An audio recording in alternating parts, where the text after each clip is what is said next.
Sergeant Mason, thank you so much for being out here with me today. April is Sexual Assault Awareness Month, and yesterday was Denim Day. And just today we had the entire West Bureau Sexual Assault team out here walking the canals. So I know that you've spent time working sex crimes, and it's such an honor to be here with you. Thank you.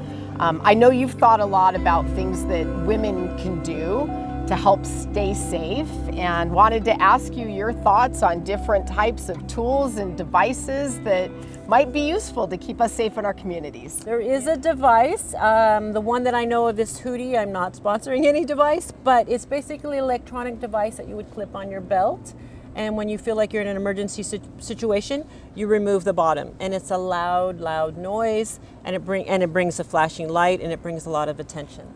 Also, there is an app. If you have your phone on you, you can use Noon Light, which updates your location, and then you have it on at all times when you go on your walk. Even if you're at home and you think, I don't want to answer the front door, you press the light. Not everybody has their phone with them, so sometimes it's just an opportunity.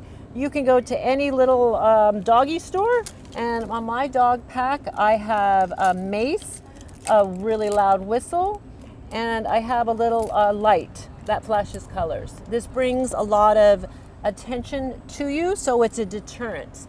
Anytime you have the instinct and you don't feel safe, please cross the street. Do something about it. Even if you have to, scream loudly, and it's okay to be embarrassed for 5 minutes, right? It's your safety. It's most important to us. So how do you know as a woman if, you were uncomfortable with someone or they were ordering you to do something? At what point do you decide run or fight back?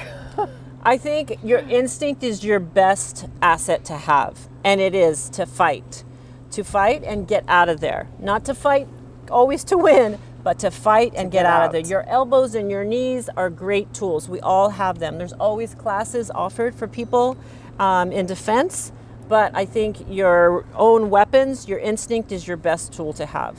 So, not all violence and assaults are the same. In some cases, like what happened here in Venice, it may just be completely random.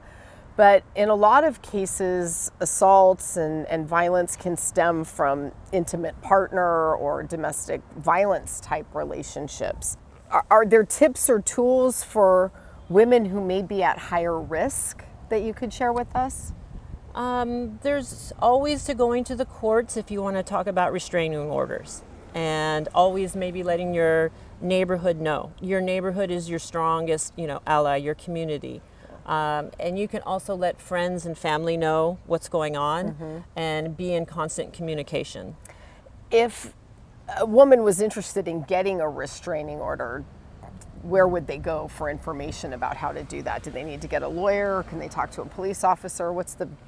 Oh, where do you go? Definitely. They can go to the local police station, any local police station, and they can ask for a sexual assault or major crime detective, and speak with the officer and just say, this is the information I'd like to file for a restraining order.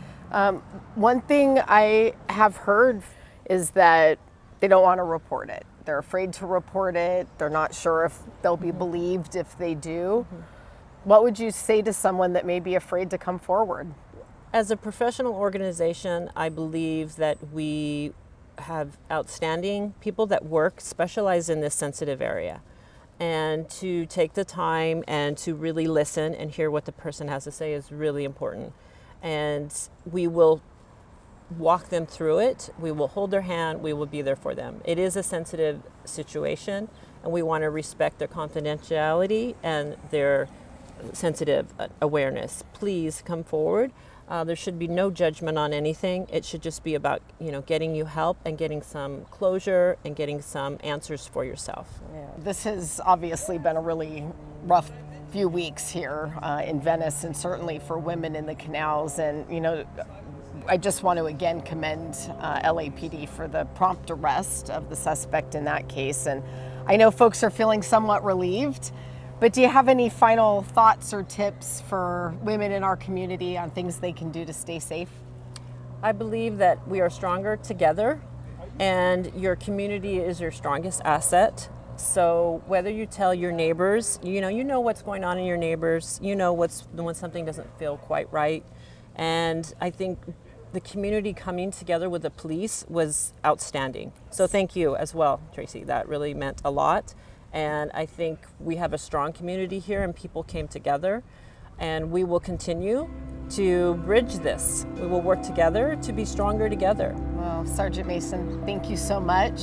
You and everybody that sprang into action to solve this crime and for all the work you do every day. You're my hero. Thank you. Thank you.